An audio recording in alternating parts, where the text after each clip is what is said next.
So 16వ అధ్యాయము పయోవ్రత పూజ నిర్వహణము. సుబ్రహ్మణ్య ప్రభుజీ చదవండి. అనువాదము అధ్యాయ సారాంశం చదవండి. కృష్ణ ప్రభుజీ. హరే కృష్ణ. 16వ అధ్యాయము పయోవ్రత పూజా నిర్వహణము. దేవమాత యగు అదితి మిక్కిలి వ్యాకుల పడి ఉన్నందున ఆమె భర్త యగు కశ్యపముని పుత్రుల లాభము కొరకు వ్రతపాలనము చేసేడి విధమును ఆమెకు తెలియచేయుట ఈ అధ్యాయమున వివరింపబడినది. దేవతలు స్వర్గమున కనబడకపోవుటచే వారి జననీయగు అదితి వియోగముతో మిగుల దుఃఖించెను. వాళ్ళు సంవత్సరముల పిదప ఒకరోజు కశ్యపముని ధ్యాన సమాధి నుండి వెలుపలకు వచ్చి తన ఆశ్రమమునకు అరుదించెను. ఆశ్రమము సుందరముగా గోచరింపకపోవుటను తన భార్య మిగుల పెన్నురాలై ఉండుటను అతడు గమనించెను. అచట సర్వత్రా శోక చిహ్నములే అతనికి కనబడెను. అంతటా ఆ ముని ఆశ్రమము యొక్క కుశల వార్తలను అడిగి ఎందులకై ఆమె అంతగా విషాదగ్రస్తురాలై ఉండెనో విచారణ చేసెను. ఆశ్రమము యొక్క కుశల వార్తలను తెలియజేసిన పిమ్మట ఆమె తన పుత్రులు కనబడకపోవట వలన శోకించుచున్నట్లు కశ్యపునికి తెలియచేసెను. ఏ విధంగా తన పుత్రులు తిరిగి వచ్చి తమ స్థానములను అలరింపగలరు తెలియజేయమని ఆమె అతనిని అర్థించెను. తన పుత్రులకు సమస్త శుభము కలగవలెనని ఆమె కోరి ఉండెను. అదితి అభ్యర్థనచే చెల్లించిన కశ్యపుడు ఆత్మతత్వ జ్ఞానమును ఆత్మానాత్మ భేదమును భౌతికమైన నష్టము చే ప్రభావితము కాకుండే విధమును ఆమెకు బోధించెను. ఆ ఉపదేశము నొసగిన పిమ్మటయు ఆమె సంతృప్తి నందకపోవుటను గాంచిన వాడై అతడు పిమ్మట వాసుదేవార్చనము ఆమెకు ఉపదేశించెను. కేవలం వాసుదేవుడే ఆమెను సంతృష్టురాలను చేసి సమస్తాభీష్టములను నెరవేర్చగలడని అతడు ఆశ్వాసముడిగి ఒసగెను. అంతటా అదితి వాసుదేవుని అర్చించెడి ఇచ్చను ప్రకటించగా కశ్య ప్రజాపతి ఆమెకు 12 రోజులలో నిర్వహింపబడేది పయోవ్రత పూజా విధానమును తెలియజేసెను.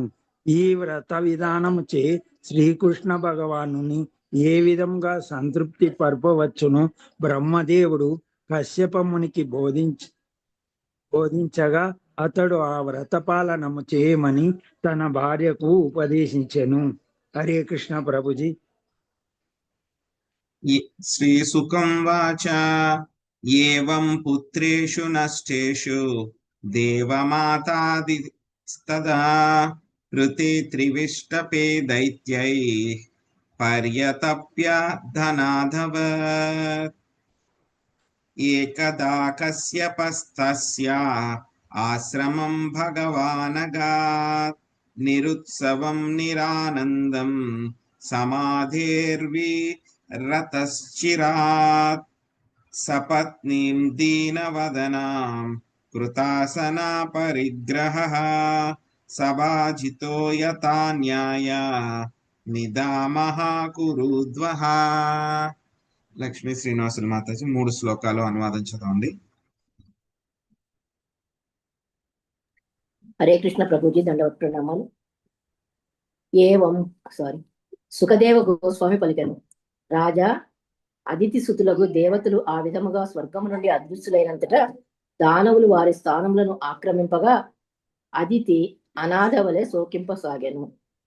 2 మహాశక్తిమంతుడకు కశ్యపముని బహుకాలము పిమ్మట ధ్యాన సమాధి నుండి వెలికి వచ్చిన వాడై ఆశ్రమమును అరుదించి అతడు ఆనందము గాని వేడుక గాని కనపడకపోవటను గాంచెను. 3 ఓ కురుశ్రేష్ఠ, యథావిధిగా ఆహ్వానితుడైన కశ్యపముని ఆసనమును గ్రహించినంతటా దీనవదన యగు తన భార్య అదితితో ఇట్లు పలికెను. హరే కృష్ణ ప్రభుజీ. ధన్యవాదాలు.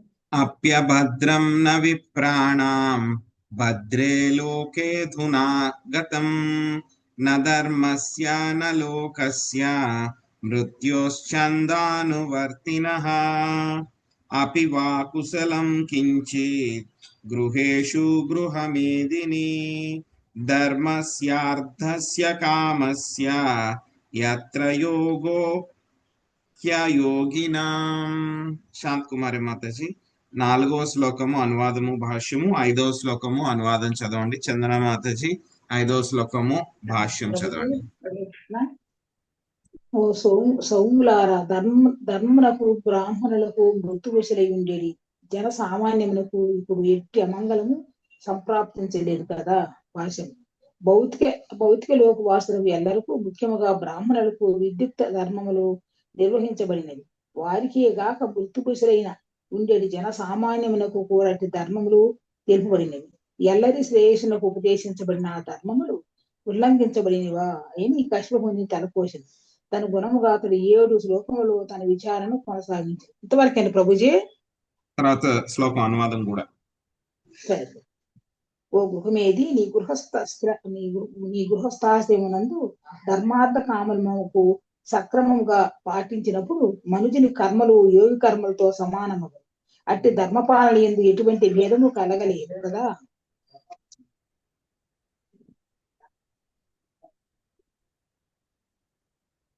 చందన మాతాజీ. హరే కృష్ణ ప్రభుజీ. ధన్యవాద ప్రభుజీ. పిల్ల ప్రపాదుల వారి భాషించిన ప్రపాదుల వారికి ఇదే. ఈ శ్లోకం నందు అదితి తన భర్త కశ్యపు నుంచే గృహమేదిని అని సంబోధించబడినది. అనగా ఆమె ఇంద్రప్రీతికరమగు గృహ ఉపకారములతోనే సంతృప్తి చెందుతూ ఉండేదని అర్థము. సాధారణంగా గృహస్థాశ్రము సంపన్ను వారు లౌకిక ఫలములను కొరకై నిర్వహించేది కర్మల ద్వారా ఇంద్రియభోగము అనుభవించకూడదు. ఇంద్రియభోగమే అట్టి గృహ మేధుల ఏకైక జీవిత లక్ష్యం కనుక ఎన్మైదునాది గృహమేది ఈ సుఖం హి తుచ్చం అని చెప్పబడినది. గృహస్థ జీవనము ఇంద్రియ భోగముపై ఆధారపడి ఉండను కనుక దాని వలన కలిగేది సుఖము తుచ్చమైనది. ఆయనను వైదిక విధానం అంత విఫలమైనట్లుగా గృహస్థాశ్రమము నందైనను మనుషుడు ధర్మార్థ కామ మోక్షములనేది చతుర్విధ పురుషార్థములు అనుసరించి తన కర్మలను మలుచుకొనవచ్చును. మోక్షమును సాధించడే మనుషుని లక్ష్యమై ఉండవలను. కానీ ఇంద్రియ భోగమున అతను అకస్మాత్తుగా త్యజింపజాలడు కనుక ధర్మార్థ కామములను అనుసరించేది పదము శాస్త్రము యందు ఉపదేశించబడినది. ధర్మస్య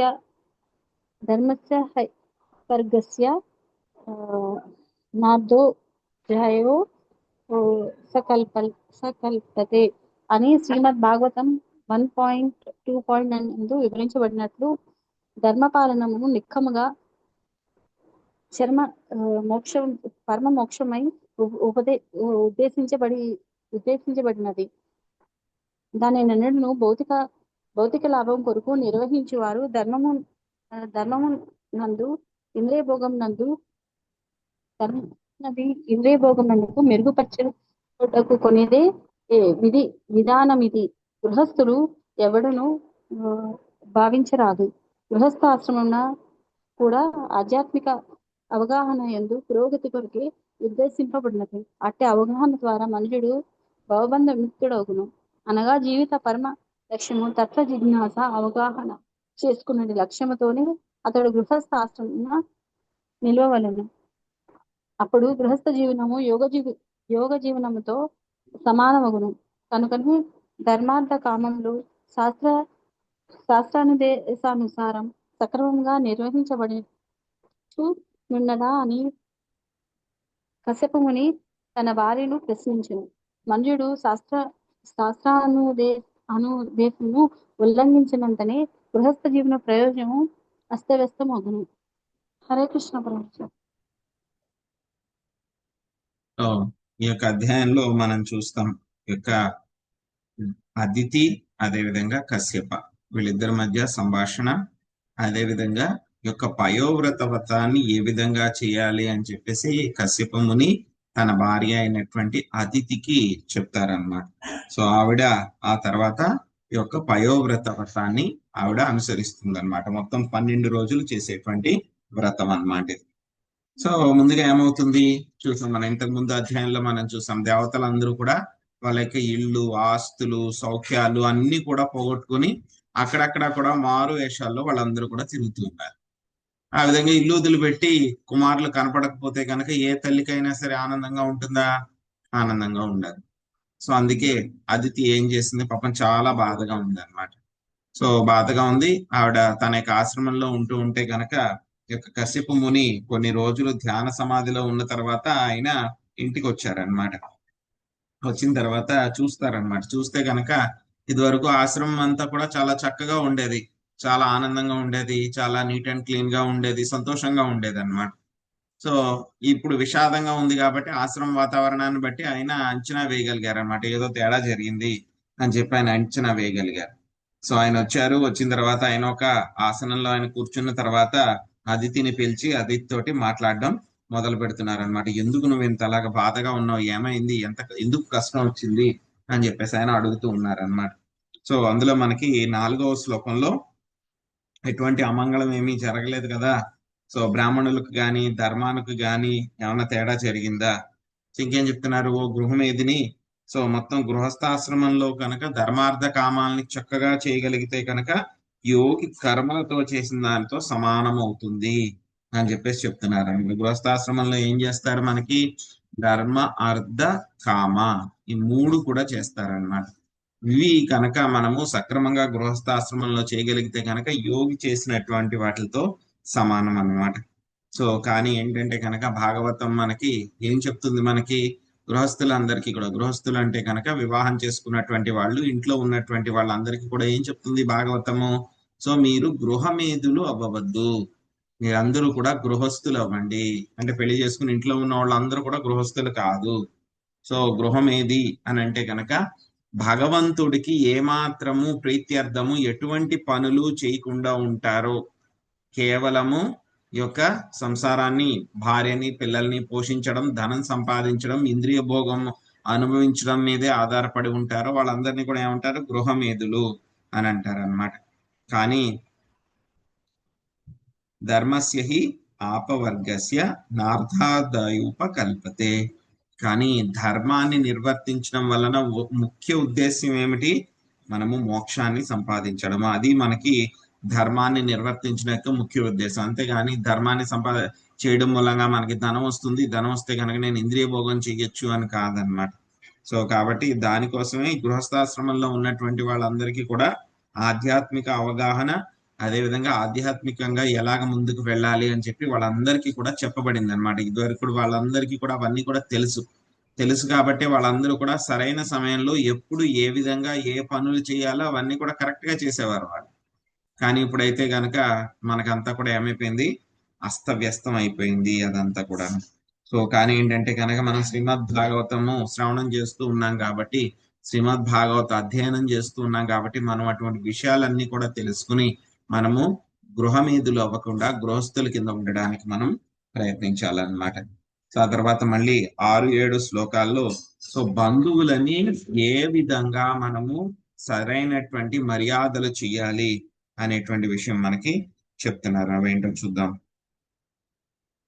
అపివాదితయోభ్యేత్య కుటుంబాసక్తయా త్వయా గృహాదా పూజితాయాత ప్రత్యుత్థానేన వాక్వచే. శాంతి మాతాజీ అనువాదం భాషించదండి. హరే కృష్ణ. అమిత గృహాసక్తురాలవైనందున అతిథులను తగు రీతిలో ఆదరించుటయందు నీవు విఫలురాలైతివా ఏమి? అందువలన నీ చేవు అపూజితులై వారు వెడలిపోలేదు కదా. కృష్ణ కృపామూర్తి శ్రీల ప్రపాద వారి భాషను ప్రపాదికి. అతిథులను ఆదరించుట గృహస్థుని కర్తవ్యము. అతిథి శత్రువైనను అతన్ని చక్కగా ఆదరించవలను. అతిథి ఇంటికి వచ్చినప్పుడు లేచి నిలబడి ఆహ్వానించి చక్కని ఆసనముసగి ఆదరించవలను. గృహే శత్రుమపి ప్రాప్తం విశ్వస్తం అకుతో భయం అని శాస్త్రమునందు చెప్పబడినది. అనగా ఇంటికి శత్రువు వచ్చినను యథావిధిగా అతన్ని ఆదరించవలెను. తనకు ఆతిథ్యమునిచ్చువాడు శత్రువు అనే విషయమును అతడు మర్చిపోవునట్లుగా అతిథి మర్యాద చేయవలెను. కనుక మనుషుడు తన స్థితిని అనుసరించి అతిథిని గృహమునందు ఆదరింపవలెను. అతిథికి కనీసము ఆసనమును మంచినీళ్లను ఒసగి అతడు అసంతృప్తుడు కాకుండా చూచుకొనవలెను. అట్టి అతిథులకు ఏదైనా అమర్యాద జరిగినదా అని కశ్యపు ముని అతిథిని ప్రశ్నించెను. అతిథి అను పదము పిలువకనే ఇంటికి వచ్చువానని సూచించును. హరే గృహేషు యేష్వతిదయో నార్చితాः సలిలైరపి యది నిర్యాంతి నేను తే నూనం పెరురాజా గృహోపమా.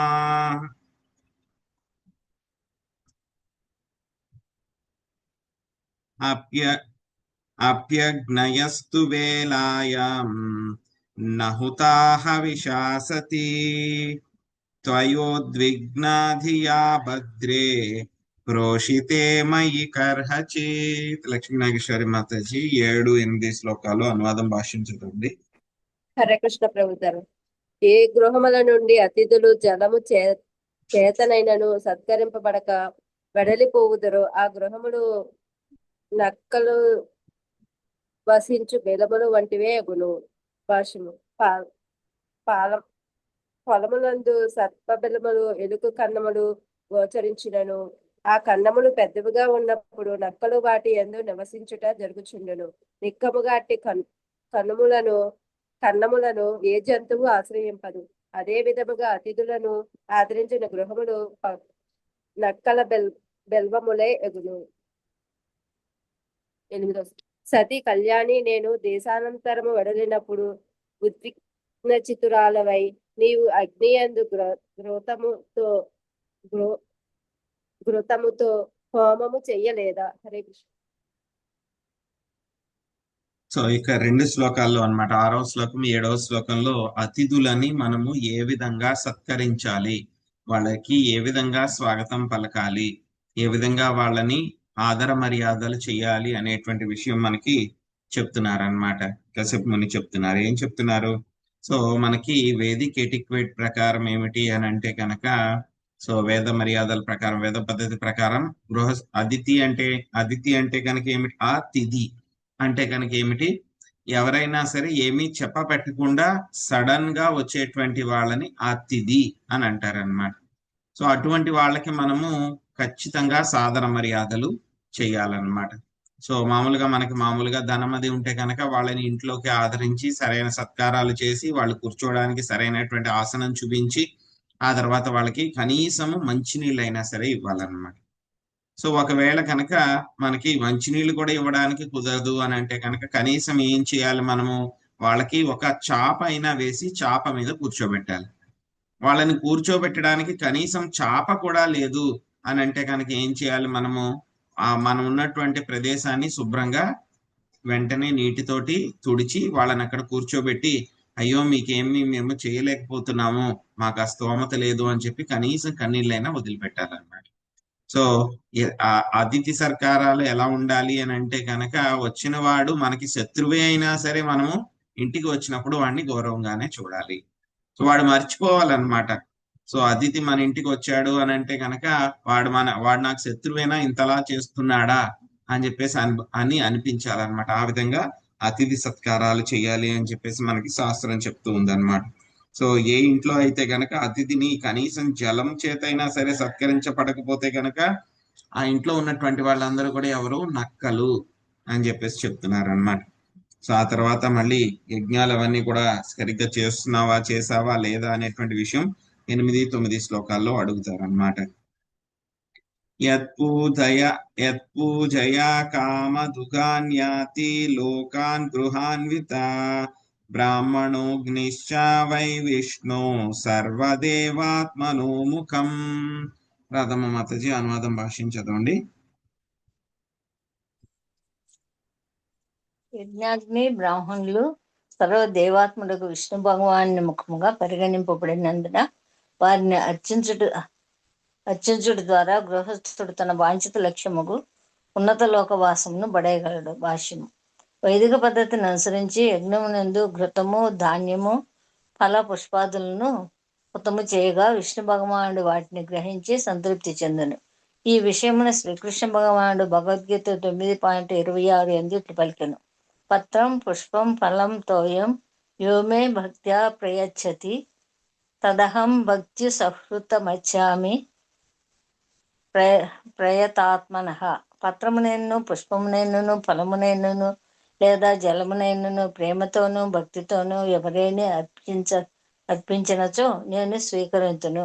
కనుక వీటన్నింటినీ యజ్ఞాగ్ని యందు అర్పించినచో విష్ణు భగవానుడు సంతృప్తి చెందును. అదేవిధంగా బ్రాహ్మణ భోజనము కూడా ఉపదేశించబడినది.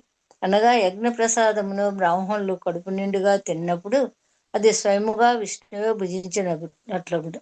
కనుక పర్వదినములందు లేదా ఉత్సవములందు అగ్నియందు హోమము చేయవలనని, బ్రాహ్మణులకు కడుపు నిండుగా షడ్రసోపేతమైన విందు నొసగవలనని వైదిక విధానం ఉపదేశించుతున్నది. వాటి కర్మల ద్వారా గృహస్థుడు స్వర్గలోకమును, స్వర్గం వంటి ఉన్నత లోకములను చేరగలడు. Hare Krishna. Thank you Pratish. So తర్వాత ప్రశ్న ఏమేస్తున్నారు? నేను దేశాంతరం వెళ్ళినప్పుడు అగ్ని అందు నువ్వు నెయ్యతోటి హోమాలన్నీ కూడా చేయలేదా ఏమిటి? చేయలేకపోయావా ఏమిటి అని అడుగుతున్నారు అనమాట. సో అగ్ని అందు హోమం చేయడము అని అంటే కనుక అగ్ని ద్వారా మనం అవన్నీ కూడా ఎవరికి అర్పిస్తున్నాము? విష్ణువుకి అర్పిస్తున్నాం. యజ్ఞార్థాత్ కర్మణోన్యత్ర లోకోయం కర్మన్ బంధన తదర్థమపి కౌంతేయ ముక్త సంగ సమాచార. సో యజ్ఞో వై విష్ణువు. యజ్ఞము అంటే కనుక విష్ణువే అన్నమాట. సో యజ్ఞం ద్వారా మనం ఏది చేసినా సరే అదంతా కూడా ఎవరి దగ్గరికి వెళ్తుంది? విష్ణువు దగ్గరికి అంతా కూడా వెళ్తుంది అనమాట. సో ఆ యొక్క యజ్ఞం ద్వారా విష్ణువు స్వీకరిస్తారనమాట. అదేవిధంగా బ్రాహ్మణులకి మనం భోజనం పెడితే కనుక ఏమవుతుంది? అప్పుడు కూడా బ్రాహ్మణుల యొక్క ముఖత ఆయన విష్ణువు వాటిని స్వీకరిస్తారనమాట. కానీ అగ్ని ద్వారా ఇచ్చినటువంటి వాటికంటే కూడా బ్రాహ్మణులకు నోటి ద్వారా మనం సమర్పించినటువంటివి విష్ణువు చాలా ప్రీతితోటి స్వీకరిస్తారనమాట. అందుకే మనము బ్రాహ్మణులకు గాని వైష్ణవులకు గాని మనము ప్రసాదము భోజనం పెడితే కనుక అది అన్నిటికంటే కూడా చాలా ఉత్తమమైనటువంటిది అనమాట. సో కాబట్టి ఏ ఇంట్లో అయినా సరే, ఏ పండగ జరిగినా సరే ఏం చేయమంటారు? అగ్నిలోకి అగ్నిహోత్రం హోమం చేయమంటారు. ఆ తర్వాత బ్రాహ్మణులందరినీ కూడా పిలిచి వాళ్ళందరికీ కూడా కడుపు నిండా భోజనం పెట్టమని చెప్పి చెప్తారనమాట. ఆ రెండు పద్ధతుల ద్వారా మనము విష్ణువుని సంతోష పెట్టవచ్చు అనమాట. ఆ తర్వాత ఇంకా మళ్ళీ ప్రశ్నిస్తూ ఉన్నారనమాట. అపి సర్వే కుశలినస్తవ పుత్రా మనస్విని లక్ష్యయే స్వస్థమాత్మానం భవత్యా లక్షణైరహం. మనస్విని, నీ పుత్రులు కుశలముగా ఉన్నారా? మన కుమారులు కుశలంగా ఉన్నారా? వాడిపోయిన నీ ముఖమును బట్టి నీ మనస్సు స్వస్థతతో లేనట్లు నాకు గోచరించుచున్నది. దీనికి కారణం ఏమిటి అని చెప్పేసి కశ్యపుడు అదితిని అడిగారు అనమాట. అప్పుడు అదితి చెప్తోంది అనమాట. ఆవిడ శ్రీ అదితిరుం వాచ భద్రం ద్విజగవాం బ్రహ్మ అర్ధస్యాస్య జనస్య చ త్రివర్గస్య పరం క్షేత్రం గృహమేదిన్ గృహాయిమే.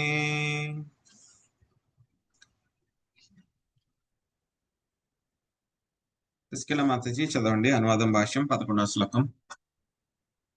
హరే కృష్ణ ప్రభుజీ ప్రణామాలు. శ్రీ అదితి రువాచ. అతిథి పలికెను: శ్రీ పరమ పూజ్యుడగు బ్రాహ్మణోత్తమ పతిదేవ, బ్రాహ్మణులు, గోవులు, ధర్మము, జనక్షేమము అంతయు కుశలమే. గృహపతి ధర్మార్థ కామములు చక్కగా వర్ధిల్లుచు గృహము సౌభాగ్యపూర్ణమై ఉన్నది. భాష్యం బై జయశ్రీ ప్రపద్రు అర్పించే. గృహస్థ జీవనం నందు మనుజుడు శాస్త్రీయ నియమానుసారము ధర్మార్థ కామములనడి 3 పురుషార్థములను వృద్ధి చేసుకొనవచ్చును. కానీ చతుర్థ పురుషార్థమైన మోక్షమును పడేటకు అతడు గృహస్థ జీవనము త్యజించి సన్యాసాశ్రమమును గ్రహింపవలసి ఉన్నను. కశ్యపముని సన్యాసాశ్రమం నందు లేడు కనుకనే అతడు ఒక మారు బ్రహ్మన్ అనియు మరొక మారు గృహమేదిన్ అనియు సంబోధింపబడెను. గృహమునకు సంబంధించినంత వరకు అంతయు సక్రమంగానే సాగుచున్నదనియు గృహబ్రాహ్మణులకు తగినంత ఆదరణ రక్షణ లభించుచున్నదనియు ఆమె భర్తకు ఆశ్వాసం మొసగెను. అనగా ఎటువంటి కలతలు లేకుండా గృహం చక్కగా సాగుచున్నదని భావం. హరే కృష్ణ ప్రభుజీ, ధన్యవాదాలు. అగ్నయోతిదయో భృత్యా భిక్షవో ఏ చ లిప్సవః సర్వం భగవతో బ్రహ్మ నన్ను ధ్యానాన్నరిష్యతి కోను మే భగవన్ కామో న సంపద్యేత మానసః యస్యా భవాన్ ప్రజాధ్యక్ష ఏవం ధర్మాన్ ప్రభాషతే తవైవ మారీచ మనః శరీరజా ప్రజా ఇమా సత్వరజస్తమోజుషా సమో భవాంస్తా స్వసురాదిషు ప్రభో తదాపి భక్తం భజతే మహేశ్వరః. భవానీ మాతాజీ 12, 13, 14 శ్లోకం అనువాదాలు చదవండి. తర్వాత వాసవి మాతాజీ 14వ శ్లోకము భాష్యం చదవండి. హరే కృష్ణ ప్రభుజీ, ప్రణామం. పతిదేవ, అగ్నులను, అతిథులను, సేవకులను, భిక్షువులను నేను సముచితంగా సంరక్షించుచున్నాను. నేను మిమ్ములనే సదా ధ్యానించడి కారణమున ఎట్టి ధర్మమునైనను నిర్లక్ష్యపరిచే అవకాశమే లేదు.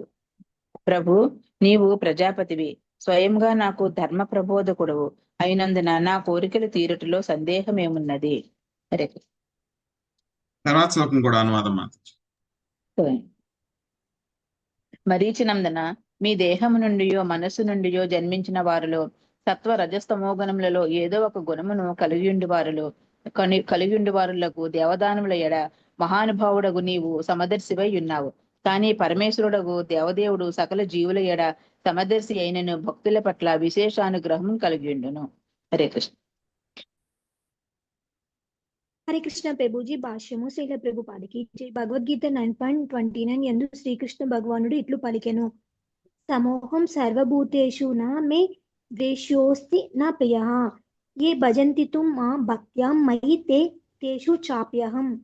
దేవదేవుడు సమదర్శి అయినను భక్తియుత సేవలో నెలకొనిన వారు ఎడ విశేషముగా మృగ్గు చూపియుండెను. కనుకనే అతడు కౌంతేయ ప్రతిజానిహ నా మే భక్తః ప్రణశ్యతి. ఓ కౌంతేయ, నా భక్తుడెన్నడూ నశింపడని నీవు ప్రకటింపుము అని పలికెను.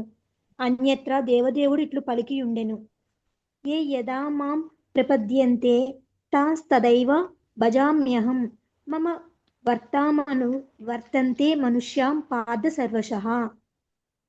భగవద్గీత 4.11.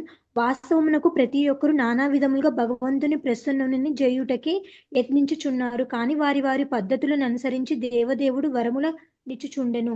సాక్షాత్తుగా పరమేశ్వరుడే తన భక్తుల పక్షము వహించును. కనుక సంకట పరిస్థితిలో ఉన్నట్టు ఇంద్రునిపై అనుగ్రహము చూపమని అదితి తన భర్తకు విన్నవించెను. హరికృష్ణ ప్రభుజీ. తస్మాదీసా భజంత్యా మే శ్రేయశ్చింతయ సువ్రత హృతశ్రియో హృతస్థానా స్నపత్నై పాహి న ప్రభో పరైర్వివాసితా సాహం మగ్నా వ్యసన సాగరే ఐశ్వర్యం శ్రీరస్యః స్థానం హృతాని ప్రబలైర్మమ యథా తాని పునః సాధో ప్రపద్యేరన్మమాత్మజ తదా విదేహి కళ్యాణం దియా కళ్యాణకృత్తమా. జయలక్ష్మి మాతాజీ 15, 16, 17 శ్లోకాల అనువాదం చదవండి.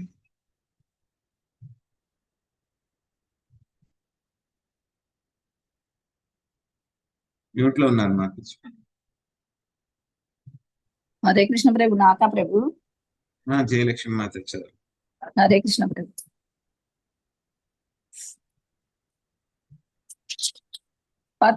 పతిదేవ, అగ్నిలను, అతిథులను, సేవకులను, భిక్షువులను అనే సముచితముగా రక్షించుచున్నాను. నేను మిమ్మల్ని సదా ధ్యానించేడి కారణమున ఎట్టి ధర్మమునైనా నిర్లక్ష్యపరిచేడి కారణము లేదు. అవకాశం లేదు. 13 ప్రభు మాతాజీ మీరు 15, 16, 17 చదవాలి. 15, 16, 17 సారీ ప్రభుజీ, హరే కృష్ణ. 15వది, అందువలన ఓ సువ్రత దయచేసి ఈ సేవకురాల్ని అనుగ్రహింపుము. ప్రత్యర్థులను దానవులచే మా ఐశ్వర్యము స్థానము హరింపబడినవి. ఇప్పుడు మాకు రక్షణ నొసగము. భాష్యము, దేవతలకు రక్షణ నొసగమని దేవ మాత యగు అతిథి కశ్యపమునికి విన్నమించుకొనెను. దేవతలను గూర్చి మనము మాట్లాడినప్పుడు దాని యందు వారి జనని కూడా వచ్చును. 16వ శ్లోకం, ప్రబల శత్రువులగు దానవులు మా ఐశ్వర్యమును సౌందర్యమును యశస్సును చివరకు స్థానమును కూడా హరించిరి. నిజముగా మేమిప్పుడు నిర్వసితులమై దుఃఖ సాగరం మునిగి ఉన్నాము. 17వది, ఓ సాధు శ్రేష్ఠ వరదాయకులలో ఉత్తముడా, మా ప్రస్తుత పరిస్థితిని గమనించి నా కుమారులు తాము కోల్పోయినది తిరిగి పొందునట్లుగా వరము నిమ్ము. హరే కృష్ణ ప్రభు. Thank you Prabhuji. ఎప్పుడైతే కనుక కశ్యపుడు అదితిని ఈ విధంగా ప్రశ్నించారో సో వాటిలన్నిటికీ కూడా ఆవిడ సమాధానం ఇస్తుంది అన్నమాట. ఏం చెప్తుంది? బ్రాహ్మణులు, ఆవులు, ధర్మ నిర్వహణ, అదే విధంగా అతిథుల యొక్క పోషణ అవన్నీ కూడా చక్కగానే జరుగుతున్నాయి. గృహస్థాశ్రమంలో చేయవలసినటువంటి ధర్మ అర్థ కామాలన్నీ కూడా చక్కగానే అవన్నీ కూడా జరుగుతూ ఉన్నాయి. అవన్నీ నేను అందరినీ కూడా జాగ్రత్తగా చూసుకుంటున్నాను. ఏమేమి జాగ్రత్తగా చూసుకుంటున్నాను? అగ్నిని, బంధువులని, సేవకులని, ఎవరైతే భిక్షువులు వస్తారో వాళ్ళని అందరినీ కూడా నేను జాగ్రత్తగా చూసుకుంటున్నాను. ఇవన్నీ కూడా నేను చక్కగా ఎలా చేయగలుగుతున్నాను? వీటిలన్నిటినీ కూడా తప్పకుండా ధర్మాన్ని తప్పకుండా ఎలా చేయగలుగుతున్నాను అని అంటే కనుక నేను ఎప్పుడు కూడా మీ గురించి ఆలోచిస్తూ ఉన్నాను కాబట్టి మీరు చెప్పిన విధంగా అవన్నీ కూడా చేస్తున్నాను. సో మీరెవరు? కశ్యపుడు. మీరెవరు? ప్రజాపతి. మరీచి కశ్యపు కూడా ప్రజాపతి. సో కాబట్టి యొక్క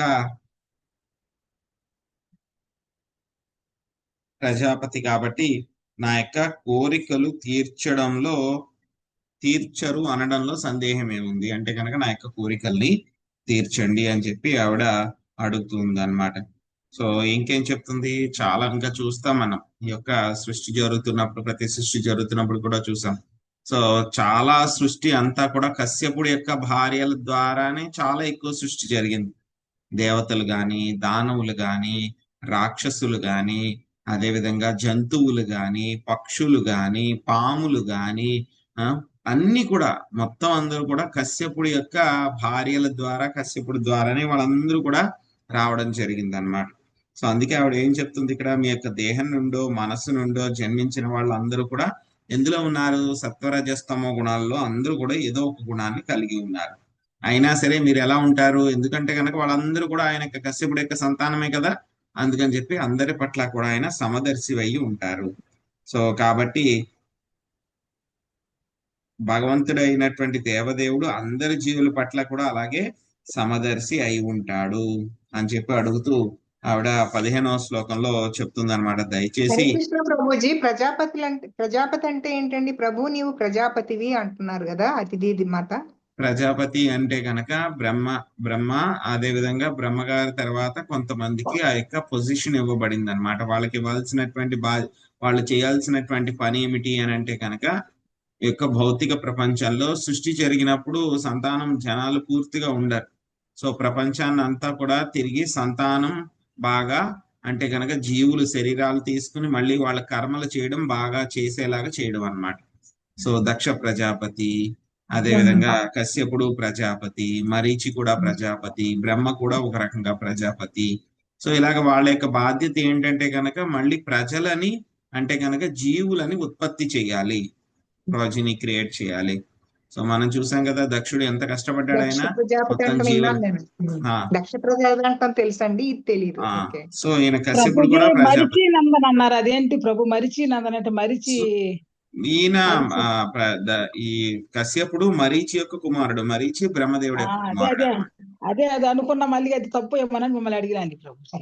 సో బ్రహ్మదేవుడి యొక్క మనవడు ఎవరు అంటే కనుక కశ్యపుడు అన్నమాట. ఓకే సరే. సో కాబట్టి నాకు రక్షించండి. ఇప్పుడు అంతా కూడా మేము దానవుల వల్ల, మా యొక్క ప్రత్యర్థుల వల్ల మా యొక్క ఐశ్వర్యము, స్థానము అన్ని కూడా పోగొట్టుకున్నాము. వాళ్ళు మా యొక్క ఐశ్వర్యము, సౌందర్యము, యశస్సు అన్ని కూడా, మా ప్లేస్ అంతా కూడా తీసేసుకున్నారు. సో మా దగ్గర ఏమీ లేదు, మేము ఇప్పుడు చాలా దుఃఖ సాగరంలో మునిగి ఉన్నాం. కాబట్టి మా యొక్క పరిస్థితిని మళ్ళీ గమనించి నాకు మా యొక్క కుమారులు ఏదైతే కనుక పోగొట్టుకున్నామో వాటిలన్నింటినీ కూడా తిరిగి పొందేలాగా వరం ఇవ్వండి అని చెప్పేసి ఎవరికి ప్రార్థించింది? ఆవిడ కశ్యపుడికి ప్రార్థించింది అన్నమాట. సో సుఖదేవ గోస్వామి చెప్తున్నారు, శ్రీ సుఖం వాచ ఏవమభ్యర్థితో దిత్యా కస్తామాహాస్మయన్నివ అహో మాయాబలం విష్ణో స్నేహబద్ధామిదం జగత్ పదేహో భౌతికానాత్మా క్వచాత్మా ప్రకృతే పరా కస్య కే పతిపుత్రాద్య మోహయేవ హి కారణం.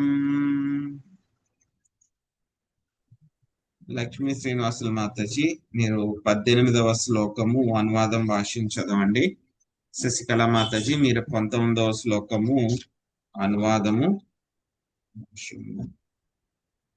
19వ శ్లోకము అనువాదము, ఆ తర్వాత భాష్యంలో దేహినోస్మిన్ శ్లోకం వరకు చదవండి. శాంతి కృష్ణ మాతాజీ దేహదారి దగ్గర నుంచి చివరి వరకు చదవండి. హరే కృష్ణ ప్రభుజీ. సుఖదేవ గోస్వామి పలికెను, అదితి చేయ ఆ విధముగా అభ్యర్థింపబడినంతటా కశ్యప ముని మందహాసము చేసి, ఆహా, విష్ణుమాయ ఎంత ప్రబలమైనది, దానిచే సమస్త జగత్తు పుత్రవాత్సల్యముచే బద్ధమగుతున్నది అని పలికెను. భాష్యం. తన భార్యకు కలిగిన దుఃఖము పట్ల కశ్యప ముని నిక్కముగా కనికరము కలవాడైనను సమస్త జగత్తు వాత్సల్యము వలన ఎట్లు ప్రభావితమగుతున్నదో గాంచి అతడు మిగుల ఆశ్చర్యచకితుడయ్యను. హరే కృష్ణ ప్రభుజీ. హరే కృష్ణ ప్రభుజీ. కశ్యపముని పలుకుసాగాను, పాంచభౌతికమైన ఈ దేహము ఏమిటి? ఇది ఆత్మకు భిన్నమైనది. నిజమునకు ఏ పంచభూతముల వలన దేహం తయారగునో వాటికి ఆత్మ భిన్నమైనది. కానీ దేహశక్తి వలన ఒక పనిని పతిగా లేదా పుత్రునిగా భావించటం జరుగుతున్నది. ఈ మాయా సంబంధములు అజ్ఞానం వలననే కలుగుతున్నవి. భాష్యం వైద్య ప్రపోజల్ వారికి జై. ఆత్మ నిక్కముగా పాంచభౌతికమైన దేహమునకు భిన్నమైనది. ఇది సరళ సత్యమే అయినను ఆధ్యాత్మిక విద్యను బడైనదే అవగతం కాదు. కశ్యపముని తన పత్నిని స్వర్గలోకమున కలిసెను. కానీ అదే బ్రహ్మ విశ్వమంతయు చివరకు ఈ ధరిత్రి పైనను వ్యాపించి ఉన్నది. జీవులలో వివిధ తరగతుల వారు ఉన్నప్పటికీ దాదాపు అందరూ దేహాత్మ బుద్ధికి లోనైన వారే అయి ఉందరు. అనగా ఈ భౌతిక జగత్తునందలి జీవులందరూ దాదాపుగా ఆధ్యాత్మిక విద్యను లోపించి ఉన్నారు. కానీ వైదిక నాగరికత ఆధ్యాత్మిక విద్య పైననే ఆధారపడి ఉన్నది. అట్టి ఆధ్యాత్మిక విద్య ఆలంబనతోనే భగవద్గీత అర్జునునికి చెప్పబడినది. ఆత్మ దేహమునకు భిన్నమైనదనడి విషయమును తెలుసుకోమని గీతారంభమున అర్జునునకు శ్రీకృష్ణ భగవానుడు బోధించాను. దేహినోస్మిన్ యదా దేహే కౌమారం యవ్వనం జరా తదా దేహాంతర ప్రాప్తి దీర్ఘతత్ర నముహ్యతి. ధన్యవాదాలు ప్రభుజీ. హరే కృష్ణ. హరే కృష్ణ. దేహదారి దేహమునందు బాల్యము నుండి యవనమునకు, యవనము నుండి ముదసలి ప్రాయమునకు క్రమముగా చనురీతి మరణానంతరము వేరొక దేహమును పొందును. అట్టి మార్పునకు ధీరుడు మోహమునందడు. భగవద్గీత 2వ అధ్యాయం 13వ శ్లోకము. దురదృష్టవశాత్తు ఈ ఆధ్యాత్మిక విద్య నవీన నాగరికత యందు పూర్తిగా లోపించినది. తన నిజమైన శ్రేయస్సును ఎవడును ఎరుగకున్నాడు. అది ఆత్మతోనే ముడివడి ఉన్నది కానీ దేహముతో కాదు. విద్య అనగా ఆధ్యాత్మిక విద్యయే. ఆధ్యాత్మిక జ్ఞానము లేకుండా దేహాత్మ బుద్ధితో కఠిన శ్రమకు ఓర్చుట జంతు జీవనమే అగును. నాయం దేహో దేహ భాజం లోకే కష్టం కామానర్హతే విద్భుజాం ఏ. భాగవతము 5వ స్కందము 5వ అధ్యాయం 1వ శ్లోకము. జనులు ఆత్మజ్ఞానము లేకుండా కేవలము దేహ సౌకర్యము కొరకే కష్టించి పనిచేయుచున్నారు. అనగా వారు ప్రమాదకరమైన జీవితమును గడుపుచున్నారనియే చెప్పవలసి వచ్చును. ఏలయనగా ఆత్మ ఒక దేహము నుండి వేరొక దేహమునకు మారుననడి విషయము యథార్థమైనది. తథా దేహాంతర ప్రాప్తి. ఆధ్యాత్మిక జ్ఞానము లేనప్పుడు జనులు అజ్ఞాన అంధకారమున నిలిచిన వారై ప్రస్తుత దేహము నశించిన తరువాత తమకేది జరుగునో తెలియని స్థితిలో నుండురు. గురుటిగా పనిచేసడి అట్టి జనులకు అంధులైన నాయకులు మార్గదర్శనము చేయుచున్నారు. అంధాయథై నైంతురుపనీయ మానస్తే కపీష అపీష తంత్యాం ఉరుధాంని బద్ధాః. భాగవతము 7వ స్కందము 5వ అధ్యాయం 31వ శ్లోకము. తాను పూర్తిగా ప్రకృతి బంధములో ఉన్నాననియు మరణానంతరము ప్రకృతి తనకు ఒకానొక దేహమును వసగుననియు ప్రకృతి దత్తమైన ఆ దేహమును తాను తప్పక స్వీకరింపవలసి ఉండుననియు మూర్ఖుడు ఎరుగజాలడు. ప్రస్తుత దేహములో తాను ఎంతో ముఖ్యమైన వ్యక్తియే అయినప్పటికీ అజ్ఞానయుతమగు కర్మల వలన జంతు దేహమును చెట్టు రూపమును పొందవలసి వచ్చునని అతడు ఎరుగడు. అందువలన మా కృష్ణ చైతన్యోద్యమము హరినామ సంకీర్తన ఉద్యమము జీవులందరకు నిజమైన ఆధ్యాత్మిక వెలుగును ప్రసాదించుటకే యత్నించుచున్నది. ఈ హరినామ సంకీర్తనోద్యమమును అర్థము చేసుకొనుట ఎంత మాత్రము కఠినము కాదు. కనుక జీవులందరూ దీని నుండి తప్పక లాభమును పడేయవలెను. అది వారిని ప్రమాదకరమైన బాధ్యతారహిత జీవితము నుండి కాపాడగలదు. హరే కృష్ణ. సో ఇప్పుడు ఎప్పుడైతే కనుక ఈవిడ నాకు మా పిల్లలకి కూడా ఆస్తులు అవన్నీ కూడా పోయినాయి అని చెప్తే కనుక కశ్యప ముని ఏం చేస్తున్నారు, ఆవిడకి ముందు ఆత్మతత్వ జ్ఞానాన్ని చెప్పడానికి ఆయన ప్రయత్నిస్తూ ఉన్నారనమాట. సో ముందుగా ఎప్పుడైతే కనుక ఆవిడ ఎలా అడిగిందో ఆయన వెంటనే మనసులో అనుకున్నారనమాట, ఆహా విష్ణుమాయ ఎంత ప్రబలమైనటువంటిది, మొత్తం ప్రపంచం అంతా కూడా యొక్క పుత్రవాత్సల్యంతో బద్ధమైపోయింది అని చెప్పి ఆయన అనుకున్నారు. అనుకున్న తర్వాత అది తోటి ఆయన యొక్క ఆత్మజ్ఞానం గురించి చెప్పడం మొదలు పెడుతున్నారు. ఆత్మజ్ఞానం అంటే కనుక ఎక్కడి నుంచి మొదలవుతుంది? ఎప్పుడైనా సరే ఆత్మజ్ఞానం చెప్పాలంటే కనుక మొట్టమొదట భగవద్గీతలో కూడా స్వామి అదే చెప్పారు కదా, దేహినోస్మిన్ యదా దేహే కౌమారం యవ్వనం జర తదా దేహాంతర ప్రాప్తిర్ధీరస్తత్ర ముఖ్యతే. సో ఆత్మజ్ఞానం నేర్చుకోవాలంటే కనుక ఏబిసిడి ఆలు నేర్చుకున్నట్టు. ఆలు నేర్చుకోవడం ఎక్కడి నుంచి మొదలవుతుంది? మొట్టమొదట నువ్వు ఈ శరీరానివి కాదు, నువ్వు ఆత్మవి. యొక్క శరీరం అనేటువంటిది పాంచభౌతికమైనటువంటిది. యొక్క శరీరం అనేటువంటిది మారుతుంది, శరీరం నాశనం అవుతుంది, శరీరం మార్పు చెందుతుంది, కానీ ఆత్మ మారదు, ఆత్మ మార్పు చెందదు, ఆత్మకి నాశనం అవ్వదు అనేటువంటి విషయం మనం భగవద్గీతలో స్టార్టింగ్ లోనే నేర్చుకున్నాం 2వ అధ్యాయంలో. అదే విషయాన్ని మళ్ళీ ఇప్పుడు ఇంకొకసారి అదితికి మళ్ళీ ఈయన కశ్యపుడు కూడా చెప్తున్నారు అన్నమాట. సో కాబట్టి ఏం చేయాలి, అందరూ కూడా ఇక శరీరాన్ని పోషించుకోవడానికి రక్షించుకోవడానికి ప్రయత్నిస్తూ ఉన్నారు, కానీ ఆత్మని రక్షించుకోవడానికి తనని తాను ఉద్ధరించుకోవడానికి ఎవరు కూడా ప్రయత్నించట్లేదు. సో కానీ ఏం చేస్తున్నారు, ప్రస్తుతం ఎవరికి కూడా ఆధ్యాత్మిక జ్ఞానం లేదు కాబట్టి అటువంటి వాళ్ళందరూ కూడా వాళ్ళు ఎలాగో నాశనం అవుతున్నారు, వాళ్ళని నమ్ముకుని వాళ్ళ యొక్క ఫాలోవర్స్ ఎవరైతే ఉన్నారో వాళ్ళు కూడా నాశనం అవుతున్నారు అన్నమాట. సో వీళ్ళందరూ కూడా ఎలాంటి వాళ్ళు అని అంటే కనుక రాయతో చేసినటువంటి పడవ ఎక్కుతున్నట్టు అన్నమాట.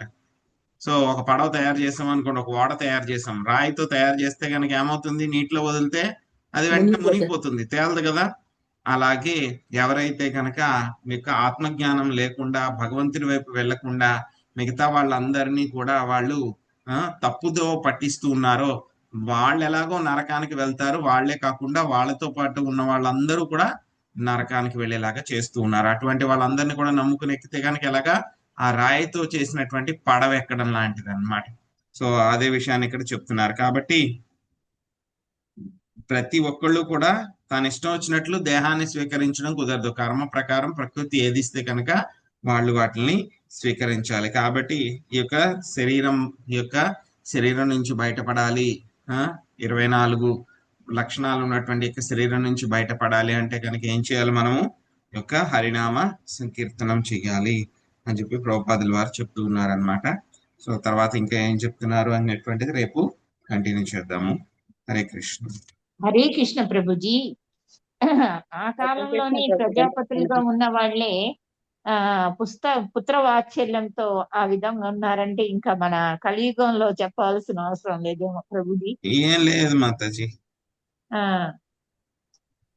ఇంకా మనం డిగ్రేడెడ్, ఇంకా డిగ్రేడెడ్. అదే హరే కృష్ణ ప్రభుజీ, దండోత్ ప్రణామాలు ప్రభుజీ. ఆ, హరే కృష్ణ ఇప్పుడు ప్రభుజీ, దండోత్ ప్రణామాలు. మనకి మనువులు మారిపోతారు అని మనకి ఇప్పుడు 13వ అధ్యాయంలో చెప్పారు కదా. మనువులు మారినప్పుడల్లా దేవతలు మారుతారు, మళ్ళీ ఇంద్రుడు మారుతారు, మళ్ళీ ఋషులు అంటే సప్త ఋషులు మారుతారు అని చెప్పారు కదా. ప్రజాపతులు కూడా మారుతారా? బ్రహ్మదేవుడు పాక్షిక జలాలు అయిపోయిన తర్వాత మళ్ళీ సృష్టి ప్రారంభిస్తారు కదా. ఒక కల్పం అయిపోయిన తర్వాత రెండో కల్పం అంతా రెస్ట్ తీసుకుంటారు. మళ్ళీ మూడో కల్పంలో అంటే ఒక రోజు పూర్తి అయిపోయిన తర్వాత రెండో రోజున మళ్ళీ సృష్టి ప్రారంభించేటప్పుడు వీళ్ళే ఈ ప్రజాపతులే రొటేషన్ అవుతారా, లేకపోతే వాళ్ళు కూడా మారిపోతారా? నాకు క్లియర్ గా తెలియదు మాతాజీ. ప్రజాపతులు కూడా మారతారా, లేకపోతే వాళ్ళు కూడా కొత్త వాళ్ళు వస్తారా, కొత్త సెట్ వస్తారా అని ఎందుకంటే చెప్పేసి. ఇక్కడ 13వ అధ్యాయంలో ప్రత్యేకంగా దేవతలు, సప్త ఋషులు, మనువులు, ప్రజాపతుల గురించి మనువుల యొక్క చెప్పలేదు అక్కడ. పుత్రులు ప్రజాపతుల అని గురించి చెప్పారు. చెప్పలేదు అక్కడ. అవును, యాక్చువల్ గా మనం చూస్తే గనక మొదటి మన్వంతరంలో కూడా కశ్యపుడికి కొంతమందిని ఇచ్చి వివాహం జరుగుతుంది. ఆ తర్వాత మళ్ళీ 6వ 13 మన్వంతరంలో మంది కూడా ఇచ్చారు. మళ్ళీ దక్షుడు ఏం చేస్తారు, కుమార్తెలందరినీ కూడా మళ్ళీ కశ్యపుడికి ఇచ్చి వివాహం చేస్తారు ఆయన. సో మేబీ వాళ్ళు కంటిన్యూ అవుతారేమో, తెలియదు మాతాజీ. షూర్ రోజంతా ఉంటారేమో. కొంతమంది ఏంటంటే బ్రహ్మదేవుడి యొక్క రోజంతా ఉంటారు వాళ్ళందరూ. సో కరెక్ట్ గా నాకు ఐడియా లేదు మాతాజీ. మేబీ వాళ్ళు కంటిన్యూ అవ్వచ్చు సేమ్ అంటే మనకి ప్రజాపతులు. ఎక్కడ ఇప్పుడు చదివిన దానిలో అయితే మన ప్రజాపతులు అనేది రొటేషన్ వాళ్ళే ఎక్కడ కంటిన్యూషన్ రొటేషన్ అవుతారా లేకపోతే అవుతున్నట్టు వేరే వాళ్ళు డైరెక్ట్ గా వస్తారా అనేది చెప్పలేదు. రాలేదు. రాలేదు. రాలేదు కదా. So okay. వాళ్ళు కంటిన్యూ అవుతారు మాతాజీ. They will be there. Hare Krishna ప్రభుజీ. హరే కృష్ణ ప్రభుజీ. నాకు ఈ గ్రూప్ లో నా ఇవి పోయినాయి ప్రభుజీ, కాంటాక్ట్స్ లేవు.